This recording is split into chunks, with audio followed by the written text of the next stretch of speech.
রামনগর বিধানসভা এবং আমাদের বাদারঘাট বিধানসভার সংযোগস্থলে এখানে কিছু পরিত্যক্ত জলাশয় আমরা দেখেছি। আপনাকে বলে রাখি, ফিশারি ডিপার্টমেন্ট ইতিমধ্যে সিদ্ধান্ত নিয়েছে আমাদের রাজ্যে যতগুলি পরিত্যক্ত জলাশয় রয়েছে বা আনইউটিলাইজ ওয়াটার বডিজ রয়েছে এগুলিকে ফাংশনাল করার সিদ্ধান্ত ফিশারি ডিপার্টমেন্ট নিয়েছে গত বছর থেকেই। সে অনুযায়ী আমরা বিভিন্ন জায়গাতে জলাশয়গুলিকে আইডেন্টিফাই করছি। সব জেলাতেই আমাদের এই সমস্ত চিহ্নিতকরণ করার কাজ চলছে। আজকে আমরা আমাদের মাননীয় মেয়র মহোদয় এবং স্থানীয় বিধায়িকা মীনারানী সরকার, দীপক মজুমদার সহ আমরা এখানে উপস্থিত হয়েছি। এটা কোন এরিয়া?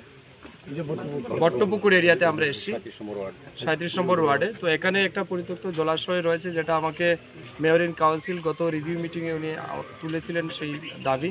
তো সেই অনুযায়ী আজকে মাননীয় মেয়র মহোদয় এবং বিধায়ক এবং স্থানীয় কর্পোরেটর যারা আছেন তাদের সহ আমরা ভিজিট করছি। উদ্দেশ্য হচ্ছে এই যে পরিত্যক্ত জলাশয় যেটা রয়েছে এটাকে সংস্কার করে যাতে মাছ চাষের উপযোগী তৈরি করা যায়, সেই জন্য এই ফিশারি ডিপার্টমেন্ট উদ্যোগ গ্রহণ করছে। তো আমরা আজকে ফিজিক্যালি ভিজিট করছি, আমার সাথে আমার দপ্তরের আধিকারিকরাও রয়েছেন।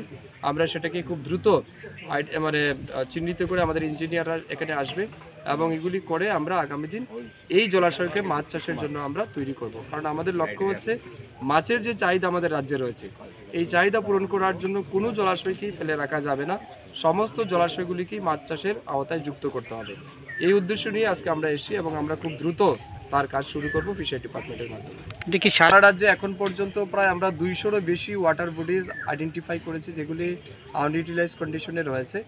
আরও বেশি সংখ্যায় আছে, কিন্তু একসাথে আমাদের ফিনান্সিয়াল কনস্ট্রেন্টও আছে, সবগুলি করা যাবে না। তো আস্তে আস্তে প্রত্যেক বছরই আমরা কিছু না কিছু ওয়াটার বডিজকে আমরা নেব এবং সেগুলিকে সংস্কার করে আমরা মাছ চাষ শুরু করব। প্রয়োজনে আমরা স্থানীয় যে সমস্ত কোঅপারেটিভ সোসাইটি আছে বা এসএসজি গ্রুপ আছে তাদেরকেও আমরা হ্যান্ড ওভার করবো যাতে তারাও মাছ চাষে এগিয়ে আসতে পারে।